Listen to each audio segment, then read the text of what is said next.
आता मी आमंत्रित करतोय असं एक व्यक्तिमत्व ENT surgeon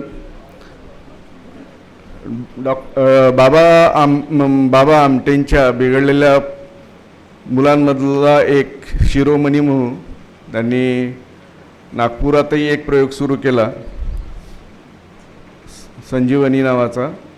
doctor Sanjay उगमुगे ENT surgeon ख्यातनाम आहेत आणि ते औषधापेक्षा ते आपल्या वाणीनेच रोगमुक्त करतात. म्हणजे त्यांनी हेच घेतलं की औषधाच्या भानगडीत पडू नका. ENT सर्जन आहे, कॅन्सर तज्ज्ञ आहे, तर ते शब्दप्रभू आहेत. ते शब्दप्रभू हे नागपूरचे शब्दप्रभू. मी नेहमी म्हणतो की जे रसिक असतील भाषेतले तर नितीन गडकरी, विलास मुत्तेमवार आणि डॉक्टर संजय उगमुगे हे तिघांनाही बसवायचं आणि त्यात कोणीच हरणार नाही आणि कोणीच जिंकणार नाही, इतके हे तिघे भाषाप्रभू आहेत, अशी चर्चा होतात. आता बघूयात. आणि आता भाऊंनी सतीश भाऊंनी जो विनोबांचा ग्रामदान, गांधींचा जो हे मांडलेला विषय, त्यालाच अनुसरून गांधीजींचा निसर्गोपचार, म्हणजे एक मानावं लागेल की एक ENT सर्जन गांधीजींच्या निसर्गोपचाराला स्वीकारतोय आणि त्या दृष्टीने मार्गक्रमण करत पुढे जातोय. मी सुषमा कुलकर्णींना विनंती करतोय की भाऊंचं पुस्तक देऊन स्वागत करावं.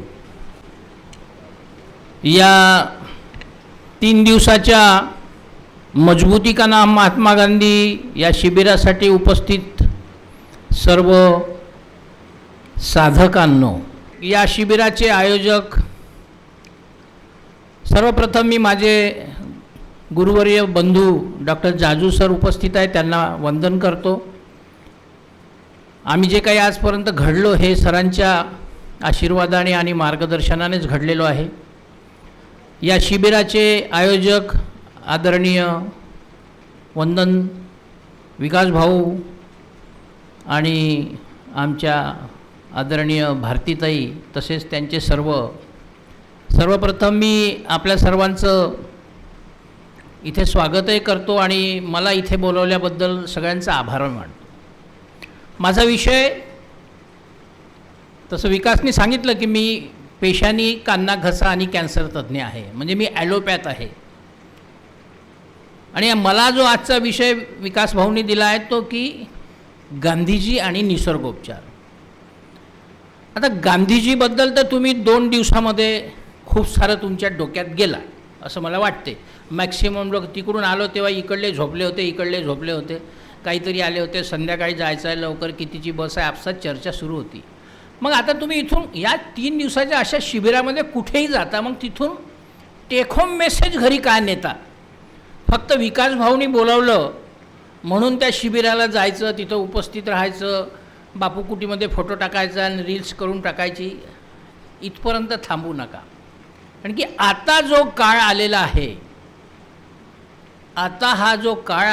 हा आता तुमच्या स्वतःच्या, बाकीच्या वक्त्यांनी तुम्हाला गांधीजी आणि बाकीच्या सगळ्या याच्यावर सांगितलेलं आहे, पण माझा जो विषय आहे की निसर्गोपचार आणि गांधीजी, म्हणजे गांधी आणि प्राकृतिक चिकित्सा त्या काळामध्ये जेव्हा आमची ॲलोपॅथी एवढी विकसित झालेली नव्हती, डेव्हलप झालेली नव्हती, औषधं माहीत नव्हती, रोगांचे निदानं माहीत नव्हती, डायग्नोसिस नव्हतं, त्या काळातसुद्धा महात्मा गांधींनी, म्हणजे आफ्रिकेमध्ये असताना, त्याच्यानंतर लंडनमध्ये असताना आणि त्यांच्या त्या प्रवासामध्ये ह्या सगळ्या निसर्गोपचाराचा स्वतःवर प्रयोग केला आणि त्याच्यातून स्वतःची आणि आपल्या भोवतालच्या लोकांची आणि लोकांचं जनजागृती करण्याचं काम त्यावेळेस, म्हणजे स्वातंत्र्याबरोबर, राजकारणाबरोबर ह्या सगळ्या गोष्टीचं केली. आणि मग आताचा जो सध्या काळ आहे, मग आपण आज विचार काय करतो की व्हॉट इज नॅचरोपॅथी, निसर्गोपचार काय आहे? मग हा निसर्गच आपला सर्व काही आहे. मग हे शरीराचं कसं तुम्हाला निसर्गाने हे केलं की हे निसर्गाची तत्त्व जो माणूस पाळेल तो निरोगी. मग निसर्गाची तत्त्व म्हणजे काय की हा निसर्ग जो आहे, म्हणजे निसर्ग म्हणजे काय, झाडं, हवा, पाणी, माती, उट्टी, हे सगळं जे आहे हा निसर्ग. मग याचा आणि तुमच्या शरीराचा काय संबंध?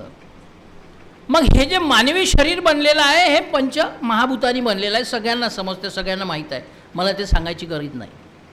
मग ह्या पंचमहाभूतांनी बनलेलं मानवी शरीर याच्यामध्ये जर कुठे जर बिघाड झाला मग त्याला रिपेअर कोण करणार? मग गांधीजींची फिलॉसॉफी ऑफ हिलिंग जी होती, that philosophy healing is based on the nature cure. तुम्ही निसर्गाच्या जितकं जवळ असाल तुम्ही तितके निरोगी असाल.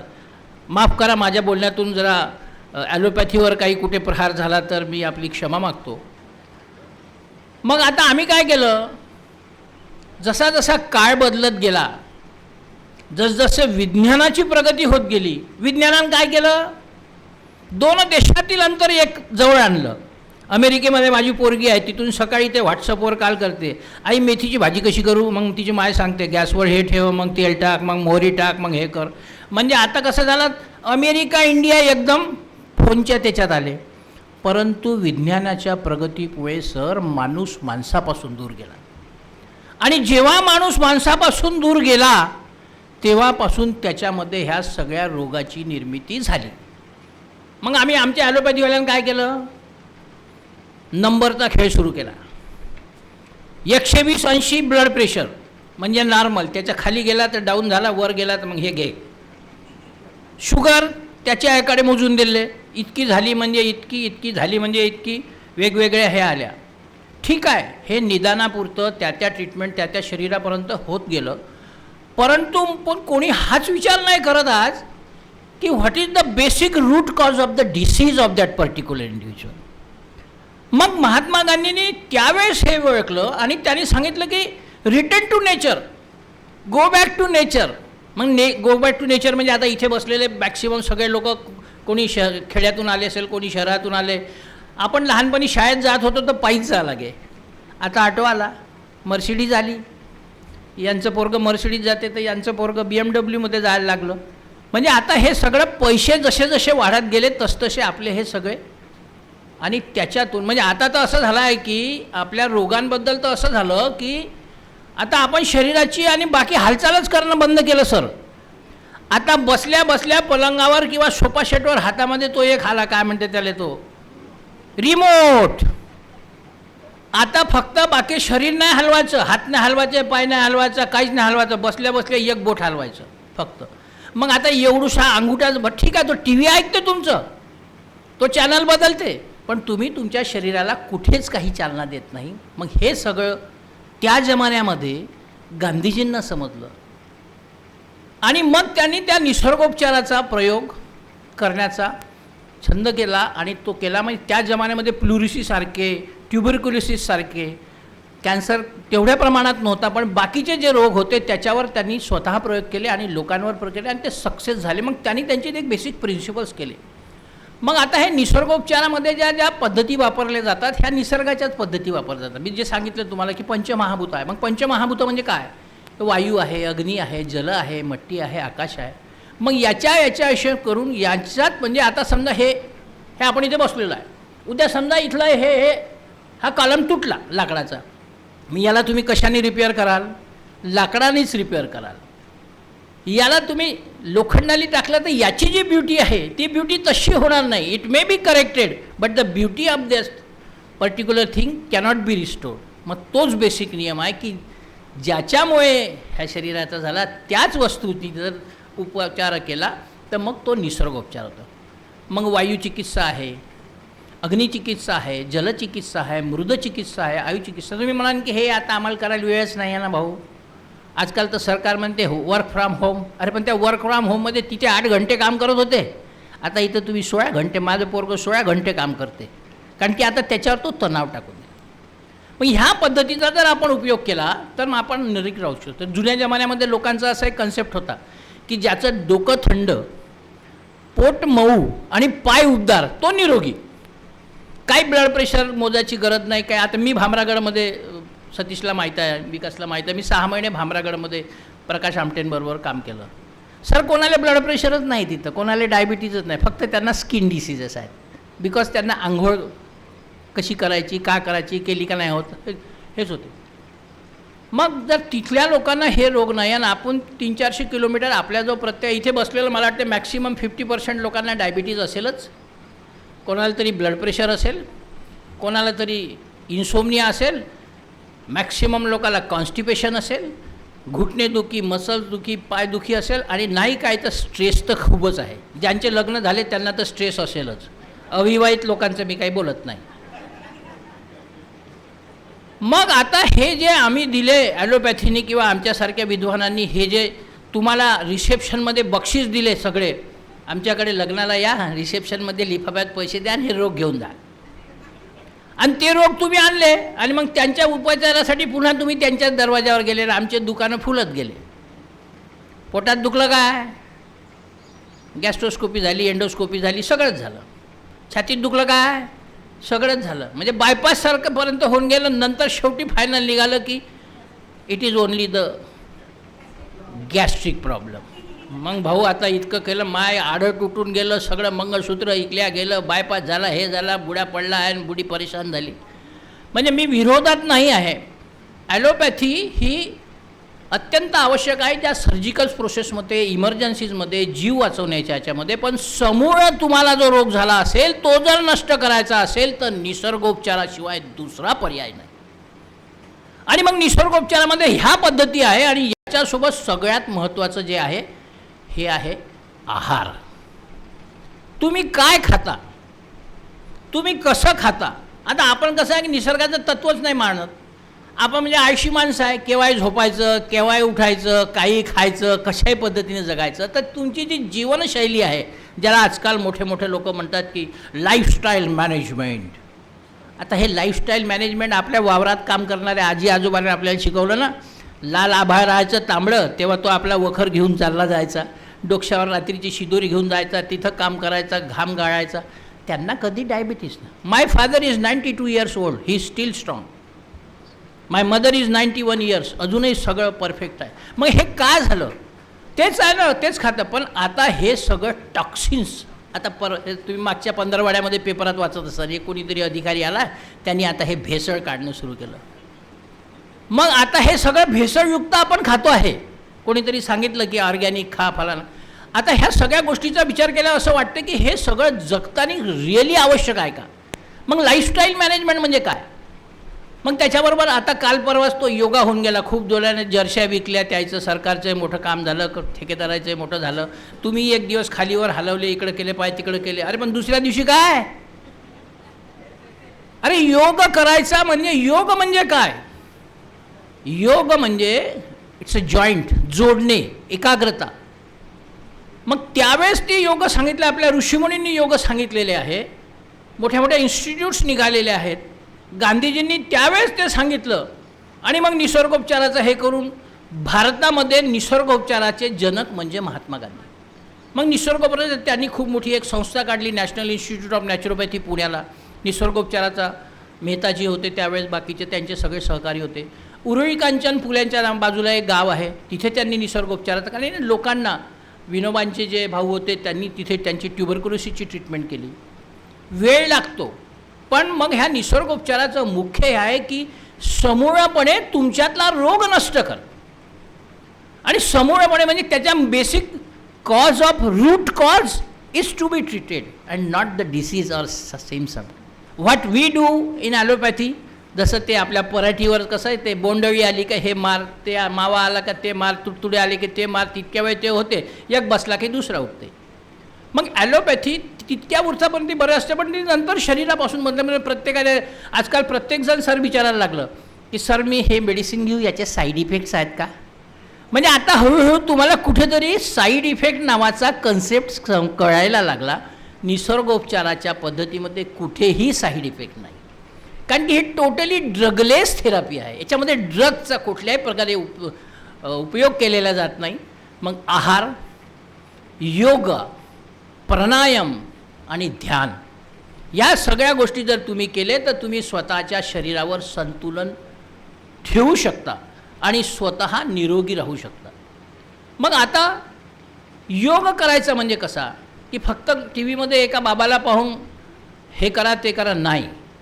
तुम्हाला कोणता योगा महत्त्वाचा आणि तुम्ही कोणता योगा करू नये कोणत्या वाग्यात. तुम्ही जर इथं बसलेल्या 45-50च्या वरच्या लोकांनी जर कपालभाती करणं सुरू केलं तर तुम्हाला बॅकएक निर्माण होईल. म्हणून कोणता योगा केला नाही पाहिजे याचं शिक्षण घेण्यासाठी योग्य शिक्षकाकडे जा. कोणते प्राणायाम तुमच्या फायद्याचे आहे, कोणतं मेडिटेशन तुम्ही केलं पाहिजे याचा एक छोटासा संक्षिप्त अभ्यास करून जर तुम्ही अंगीकारलं तर मग तुम्हाला निरोगी जीवन प्राप्त होते. परंतु बेसिक कसा कन्सेप्ट झाला आहे आपल्या या देशात म्हणा किंवा या जगात, आपल्या शरीराबद्दल आपण विचार करणं सोडलं. आपण ना ॲडव्हान्स बुकिंगच्या कन्सेप्टमध्ये गेलो. मी ॲडव्हान्स बुकिंग म्हणजे काय की मी बिमार पडेल मग मला पैसे लागेल म्हणून पहिलेच इन्शुरन्स काढून ठेवला. त्याच्याकडे लाख रुपये इन्शुरन्स, बायकोचा इतका, पोट्ट्याचा इतका, पोरीचा इतका, सगळ्याचा 4-5 लाखाचा इन्शुरन्स. कारण की मला भीती आहे, मला हार्ट अटॅक येऊ शकतो, मला पॅरालिसिस होऊ शकतो, मला कॅन्सर होऊ शकतो, मला ऑपरेशन करावं लागेल. म्हणून ॲडव्हान्स बुकिंग, आपण जसं सिनेमामध्ये ना ॲडव्हान्स बुकिंग करत होतो रिझर्वेशन, तुमच्या आमच्या डोक्यामध्ये ह्या इन्शुरन्स कंपन्यावाल्यांनी ॲडव्हान्स बुकिंग भरून ठेवलं. शरीर तुमचं, तुम्ही बिमार पडणार, पैसा त्याच्याकडून मागायचा. कोणाचा? तुम्हीच दिलेला पैसा देतो, तो दुसरा देत नाही. मग कन्सेप्ट चालला कुठे तुमचा? पण त्या व्यतिरिक्त तुम्हीच जर निरोगी राहिले, तुम्हीच जर आपल्या शरीराचं बरोबर संतुलन केलं, लाईफस्टाईल मॅनेजमेंट केली, स्वतःच्या शरीराला तुम्हाला फक्त 45 मिनटं किंवा जास्तीत जास्त 1 तास वेळ द्यायचा. Your body it self is a healing process. तुम्हाला केव्हा आपल्याला लहानपणी लागलं हे झालं तर 2-4 दिवसामध्ये ती जखम बरोबर साफ केले, ॲटोमॅटिक ते हिलिंग प्रोसेस ग्रॅन्युलेशन टिश्यू होऊन होते. मग तुम्ही हे जर लाईफस्टाईल मॅनेजमेंट केली की योग्य वेळी उठले. दुसरी गोष्ट आजकाल पाहण्यात जाणार की आतापर्यंत आपण जो जमिनीचा जो आपला संबंध होता त्या जमिनीपासून दूर गेलो. आता जमीन म्हणजे आता तुमच्या घरी इलेक्ट्रिकचं करंट पाहिजे तर खाली ते गड्डा खोदतात, कोळसा टाकते, माती टाकते, एक रॉड टाकते आणि अर्थिंग देते. ते अर्थिंग भेटल्याशिवाय तुम्हाला इलेक्ट्रिकचं कनेक्शन भेटत नाही.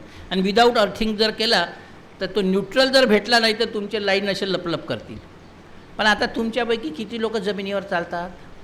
15 मिनटं चप्पल जोडे काढा आणि जमिनीवर चाला, लॉनवर चाला. म्हणजे काय की as soon as you keep your body fit, it is you are giving earthing to the body. Earthing to the body झाल्यामुळे तुमच्या शरीरामध्ये ऊर्जा येते. पण आता कसं झालं की ते आपण बंद केलं. त्याच्यानंतर आहार फार महत्त्वाचा आहे. बॅलन्स डाईट, काय खाल्लं पाहिजे, किती खाल्लं पाहिजे, कसं खाल्लं पाहिजे याच्यावर जर थोडंसं ठीक आहे. ज्याला जे आवडते, मी असं म्हणत नाही की शाकाहारच करा. ज्याला मांसाहार करायचा आहे तर ते त्याच्यासाठी मुक्तपणे करू शकतात. परंतु ते किती प्रमाणात खाल्लं पाहिजे, कोणत्या वेळी खाल्लं पाहिजे, स्थळ, काळ, पदार्थ या सगळ्या गोष्टीचा आपल्या आरोग्यावर इफेक्ट पडतो. म्हणजे जसं एखादी चांगलं कार्य करायचं असेल तर आपला मुहूर्त शोधतो, एक चांगली जागा शोधतो. मग आता वास्तुवाले सांगते की देव कोणत्या कोणत्यात ठेवा, उष्ण हे कुठून येऊ द्या. मग ह्या सगळ्या सायन्स, हे सगळं सायन्स आहे. ह्या सगळ्या आणि याच्यासाठी पैसा लागत नाही. मग त्या आहारामध्ये तुम्ही जर तुमच्या पद्धतीने तसं केलं. आता हळूहळू आहाराबद्दल लोक कॉन्शियस व्हायला लागले. ते सर सांगत होते मिलेट्स खायला लागले, कोणी हे होतं, ठीक आहे. पण तू जे पुराण्या जमान्यामध्ये ज्या लोकांचे कन्सेप्ट्स होते, आपले जे सणवार जे साजरे केले जात होते त्या वर्षामध्ये त्या वेळेस, जसे संक्रांतीच्या वेळेस तिळाचे लाडू करतात. वर्षभरात आपण उन्हाळ्यामध्ये नाही खात तिळाचे लाडू, कारण की तिळामध्ये उष्णता आहे. कोणत्या तरी सणामध्ये पुरणाची पोळी करतात, कुठेतरी ते वडे करतात, कुठेतरी म्हणजे ह्या प्रत्येक सणा म्हणजे they were the very intelligent. आपले जे पूर्वज होते, आपले जे होते सगळे. पण आपण ते काय झालं, सगळं काही आता विसरलो आणि आता आपण वेस्टर्नायझेशन कल्चरच्या मागे लागलो आणि आपल्या सवयी, आवडी, निवडी, आचार, विचार हे सगळं गेलो. आपण आता निसर्गापासून दूर चाललो. जास्तीत जास्त निसर्गाकडे जाण्याचा प्रयत्न, वर्षातून 1-2दा सफारीमध्ये वाघ पाहिले जातो, जंगल पाहिले जात नाही. अरे मग किती पैसे खर्च होते तुमचे त्याच्यामध्ये आणि तो भेटतच नाही ना तिथं. मग फक्त तितक्याच दिवसामध्ये जाण्यापेक्षा जर 25 मिनटं 50 मिनटं जर घरी तुम्ही योगा केला, प्राणायाम केलं, मेडिटेशन केलं, योग्य आहार केला, विहार केला, सगळं केलं. आणि या सगळ्याचं कारण म्हणजे काय की what is the basic cause of the disease. So you have to, म्हणजे निसर्गोपचारामध्ये डिटॉक्सिफिकेशन हे इम्पॉर्टंट आहे. मग व्हॉट इज डिटॉक्सिफिकेशन हे टॉक्सिन्स आले कुठून रे वावा, हे आता हे सगळे भेसळ खाऊन राहिले ना तुम्ही, त्याच्यातून टॉक्सिन्स आले. तर हे टॉक्सिन शरीरातून बाहेर काढण्यासाठी, आणि जोपर्यंत तुमचं माइंड, बॉडी आणि सोल हे डिटॉक्स होत नाही तोपर्यंत तुम्ही निरोगीच राहत नाही. You have to visit the medicine counter after sometimes and you have to visit the physician or surgeon after sometime. मी असं म्हणत नाही की तुम्हाला रोग होऊ शकणार, रोग तुम्हाला होईल, पण तुमची प्रतिकारशक्ती जी तुम्ही कमी केली आहे, आणि ती प्रतिकारशक्ती कमी करण्याचं कारण ह्या टॉक्सिन्समध्ये आहे की जे तुमच्या खाण्यातून जाते, जे तुमच्या हवेतून जाते, प्रदूषणातून जाते, याच्याचं जे डिस्ट्रक्शन करायचं असलं तर त्याच पद्धती आहे. पण हे जर कोणी सांगण्याचा प्रयत्न केला तर इथं 3 दिवस पैसे देऊन ऐकून घेतलं, पुन्हा इथून बाहेर गेल्याबरोबर तर पहा बरं तुम्ही कसे भिडता लोक. पण मग ह्या सगळ्या गोष्टीचं डिटॉक्सिफिकेशन करण्याचं कामच निसर्गोपचारामध्ये केलं, आणि ते गांधीजींनी त्यावेळेस ओळखलं. मग त्यांनी मिट्टीपट्टी, त्यांनी ट्युबरक्युलोसिसवर सुद्धा मिट्टीपट्टीवर चांगला केला. त्यांनी फ्लुरिसी, मग त्यांना कॉन्स्टिपेशनचा त्रास आहे, त्यांना इनिमाला, म्हणजे आता हे जे जसं enema is also important in our allopathy, की before surgery we have to do the enema to the patient. मग आम्ही जे निसर्गोपचारामध्ये लंग्ससाठी जे सांगतो ते सुद्धा झालेलं आहे स्पायरोमीटर. म्हणजे आता कसं फक्त नावं बदलत गेली, कन्सेप्ट आणि मेथडॉलॉजी तीच राहिली, पण आपण जर त्याचा स्वतःवर उपयोग केला, लोकांना शिकवण्याचा प्रयत्न केला आणि निरोगी जर मन करत, मग हे डिटॉक्सिफिकेशनच्या माध्यमातून वेगवेगळ्या पद्धती निसर्गोपचाराच्या आहे की ज्याच्यामध्ये धोती होते, कुंजल होते, नेती होते, वमन होते, मसाज होतो, इनिमा होतो, स्टीम बाथ होतं, हिप बाथ होतं, गरम थंड शेक, ह्या वेगवेगळ्या लपेट्स बांधल्या जातात. याच्यातून ते तुमच्या शरीराला, म्हणजे किडनीसारख्या रोगांवर सुद्धा नॅचरोपॅथीमध्ये खूप चांगल्या हिप बाथ केलं जातं, स्त्रियांच्या काही याच्यावर. मग ह्या सगळ्या पद्धती जर फक्त याला वेळ लागतो थोडासा, ॲलोपॅथीसारखं असं होत नाही. ताप आल्यासारखं वाटलं, भारतीताईने एक डोलं खाऊन घेतली, कंबर दुखून राहिली, भाऊ मी काय कांबी फळान खाल्ली म्हणे 3 दिवस, आता बरायला लागलं मला. अरे पण ते त्या कांबी फळांनी तुझ्या लिव्हरवर काय डॅमेज केलं याचा तू विचार केला का कधी? नाही. मग तुम्ही जर त्या पद्धतीचं फिजिओथेरपी केली असती, भौतिकोपचार केला असता, योगा थोडंसं एक्सरसाइजेस केले असते, शरीराला थोडीशी हे दिली असती, आणि रेस्ट, आणि सगळ्यात महत्त्वाचं म्हणजे निरोगी राहण्यासाठी झोपणे फार आवश्यक आहे. ही तुम्हाला 7 ते 8 तास ही झोप आवश्यकच आहे. महात्मा गांधीचं तुम्ही जर व्हिडिओ पाहिले असेल तर ते किती फास्ट चालायचे. इथं बसलेले का जगातला आता कोणी माणूस इतका फास्ट चालू शकत नाही. आपण लय मॅरेथॉन लावले, लोक धावायला लागले, हे करायला लागले, ते करायला लागले. मग गांधीसारखं 100, 100, 125 किलोमीटर ते चालायचे. त्यांची स्पीड काय होती? हाडामासाचा माणूस होता गांधी. तर मी तुमचं पाहिलं तर मसल, आपण तरी लठ्ठा होते, बारीक होते, परंतु त्यांच्या शरीरातली सगळी टॉक्सिन्स निघाले होते, कारण की निसर्गोपचाराचा ते स्वतःवर प्रयोग करत होते. आणि निसर्गोपचारच ही आधुनिक पद्धती आहे की ज्याच्यामुळे आता तर तुम्हाला निरोगी राहायचं असेल ना तर निसर्गोपचाराकडेच वळावं लागेल.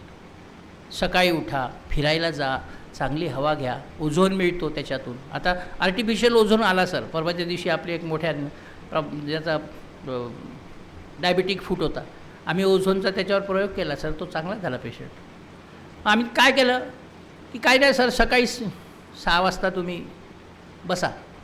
सगळ्यात महत्त्वाचं विटॅमिन डी डिफिशियन्सी. सगळे असे थकलेले वाटतात सगळ्यांचे. 2 दिवसात गांधी ऐकू सगळे थकलेले दिसून राहिले.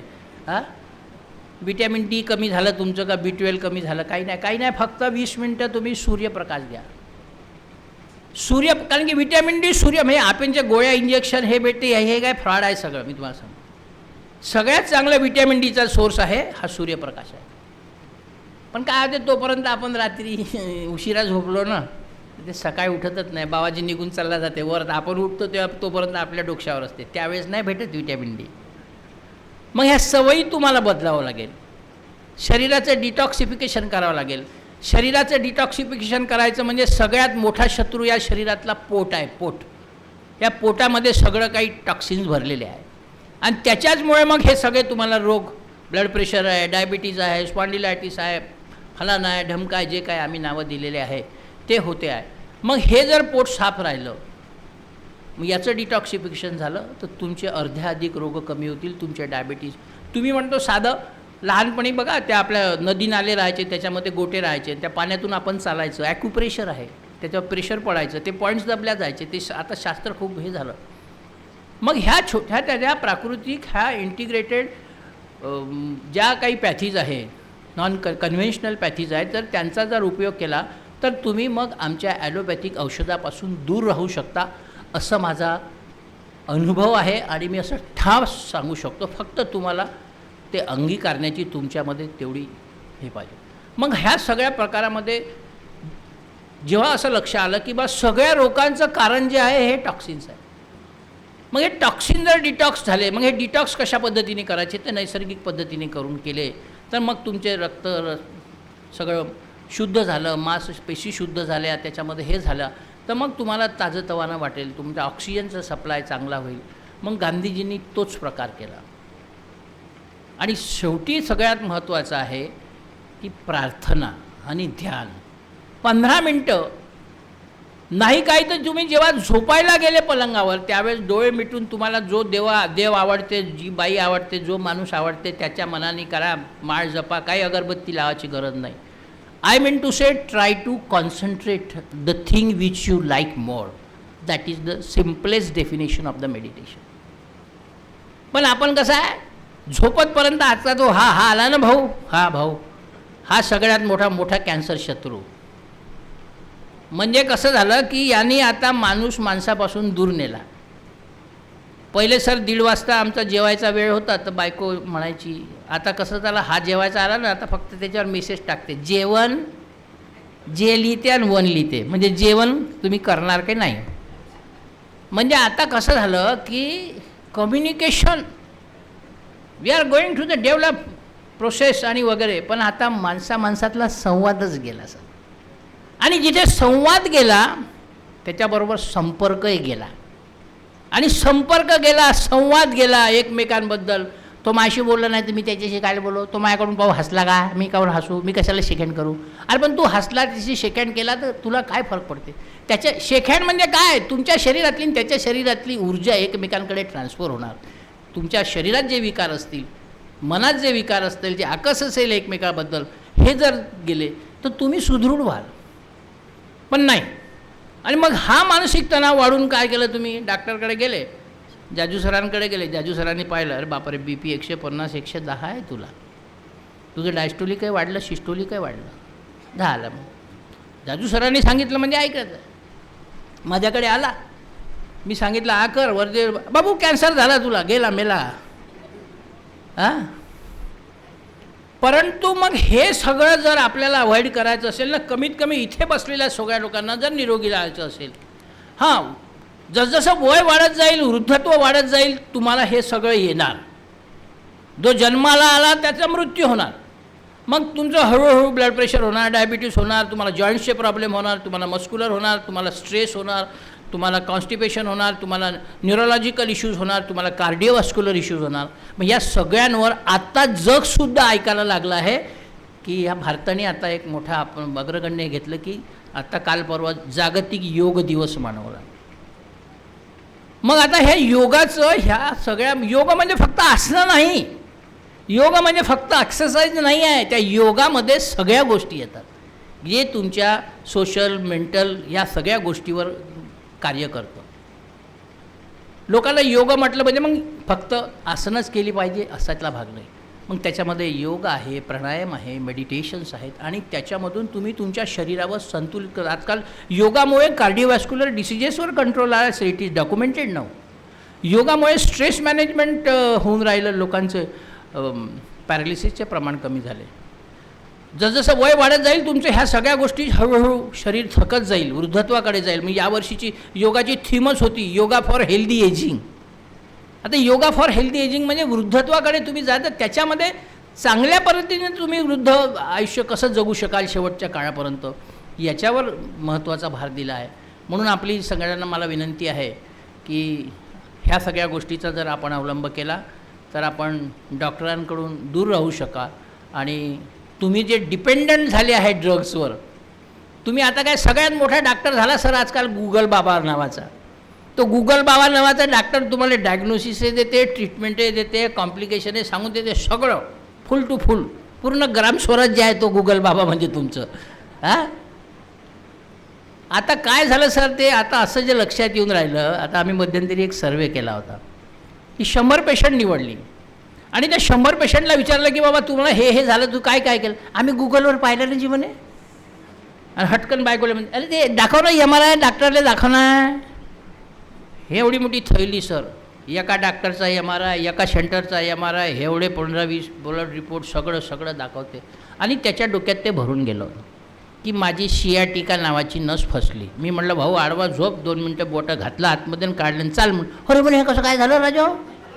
म्हटलं भाऊ हे असंच होते ना. अहो साहेब म्हणे 50,000 रुपये खर्च केले आणि तुम्ही तर 5ही रुपये नाही घेत म्हणता म्हणे. तर कसं आहे की आपण थोडंसं आपल्याला कुठेतरी विचार करावा लागेल. म्हणजे मी त्याला चांगलं केलं वा कोणत्या तरी प्राकृतिक मेडिसिनने तो चांगला झाला असं नाही आहे. तर आता आपल्याला थोडंसं या सगळ्या गोष्टीपासून सावध राहायला पाहिजे की आपण चुकीच्या मार्गाने तर नाही चाललो. मग चुकीच्या मार्गाने नाही चाललो तर नैसर्गिक मार्गाने जर जाण्याचं असेल आणि निरोगी राहायचं असेल, मग आम्ही याच्यासाठी काय केलं, विचार केला की विदर्भामध्ये निसर्गोपचार केंद्र नव्हतं की लोकांना इतकं पुण्याला जावं लागायचं, कोणाला ऋषिकेशला जायला लागायचं, कोणाला बंगलोरला जावंच लागायचं. मग लोकांमध्ये अवेअरनेस नव्हता सर. फक्त लोक एका पर्टिक्युलर काळाकरती यायचे आणि ते नंतर सोडून द्यायचे की त्या चक्रामध्ये आयुष्याच्या त्यांना वेळ भेटायचा नाही किंवा ते त्यांना पटत नव्हतं. कसं आहे की ते एखाद्या राजकीय नेत्यांनी सांगितलेलं लोकांना लवकर पटतं, पण आमच्यासारख्या शिकलेल्या लोकांनी सांगण्याचा लोकांना प्रयत्न केलात म्हणते याची दुकानदारी आहे म्हणते. म्हणू द्या आपलं काय कोणी बघतात. मग या सगळ्याचा विचार करण्यामुळे मग आम्ही या विदर्भामध्ये एक नाही या लोकांना तिकडे जायचं आणि अवेअरनेस म्हणून हिंगण्याच्या समोर आम्ही एक संजीवन निसर्गोपचार आणि योगा केंद्र केलं. 4 वर्षापासून चालतो आहे. आणि मग त्याच्यामध्ये लोकांना ह्या lifestyle managements, obesity, diabetes, blood pressure, constipations आणि बाकीच्या ह्या सगळ्याचं करून ऑस्टिओपॅथी नावाचा एक नवीन प्रकार आहे की ज्याच्यामध्ये फक्त हे अंगुठ्याचे आणि तुमच्या मसलचे, जॉईंटचे आणि कित्येक साऱ्या लोकांचे ऑपरेशन्स घुटण्याचे आणि कमरेचे वाचतात. तर तुम्हाला जसा वेळ भेटेल तिकडे भेट द्या किंवा आजूबाजूला तुमच्या कुठे निसर्गोपचार केंद्र असेल तिथे जा. आणि निसर्गाशी जुळल्याशिवाय, निसर्गाशी जुळून घेतल्याशिवाय तुमच्या आयुष्यात आता आनंद येणार नाही. हे जर कन्सेप्ट केला आणि घरच्या घरी तुम्ही स्वतः डॉक्टर बना, कुठं जायचं काम नाही. योगा करा, प्राणायाम करा, मेडिटेशन करा, एक्सरसाइज करा, फिजिओथेरपी करा, व्यायाम करा आणि चांगले विचार ठेवा. म्हणजे तुम्ही सगळे एकत्र आले. आज इथं आलेले सगळे एकमेकांचे असे भावा बहिणीसारखे भांडपण्यासारखे रिलेशन झालं. हे एक असं कंटिन्युटी ऑफ कन्सेप्ट झाला. सगळे लोक जमा झाले तर याच्यामधून एक चांगला समाज निर्माण होईल आणि तुम्ही सुदृढ राहाल. उर्वरित आयुष्य आपलं काय म्हणते, वेळ झाला का जी भाऊ? 5 मिनिट आहे, 5 मिनिट. हो तर उर्वरित मला नाही तहान लागली तर पाणी किनी पिऊन घेऊ का? ते वरतच ठेवलं आहे ना. इथं ठेवलं ते बोलण्याच्या याच्यामध्ये इथं दिसत नाही. मग ते माणसाचं असंच होते, डोळ्यासमोरच ते. म्हणजे घरी निसर्गोपचार आहे पण तो म्हणते नाही जादू सराकडे जाऊ दे, त्याच्याकडून प्रिस्क्रिप्शन आणून दे आणि मी ट्रीटमेंट घेऊ दे. तर हा जो कन्सेप्ट आहे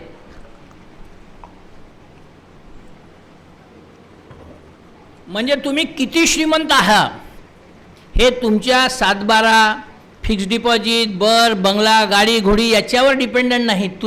तुमचं शरीर किती निरोगी आहे. आणि शरीर निरोगी राहण्यासाठी तुम्हाला स्वतःला मी फक्त तुमचे एक टेक होम मेसेज घरी घेऊन जायचा की इथून गेल्यानंतर तुम्हाला ज्या पद्धतीने ज्या वेळेत जसा वेळ मिळेल स्वतःच्या शरीराला फक्त 45 मिनटं द्या. फक्त 45 मिनटं द्या. त्याच्यामध्ये योगा करा, प्राणायाम करा, मेडिटेशन करा, एक्सरसाइज करा, जमिनीवर आणि चांगलं संतुलित आहार खा. जर तुम्ही केलं, स्वतःवर केलं, तुम्ही केलं तर तुमच्या घरी तसंच शिजलं. तुम्ही तुमच्या खाण्यामधलं थोडंसं मीठ, भाजीतलं मीठ टाकणं कमी करा, बा तुमच्या घरच्या डायबिटीजच्या गोळ्या कमी होत्या. म्हणजे हे सगळी जे फार्मा इंडस्ट्री आहे ना आणि आमचं हे यांनी असं भूत भरून दिलेलं आहे.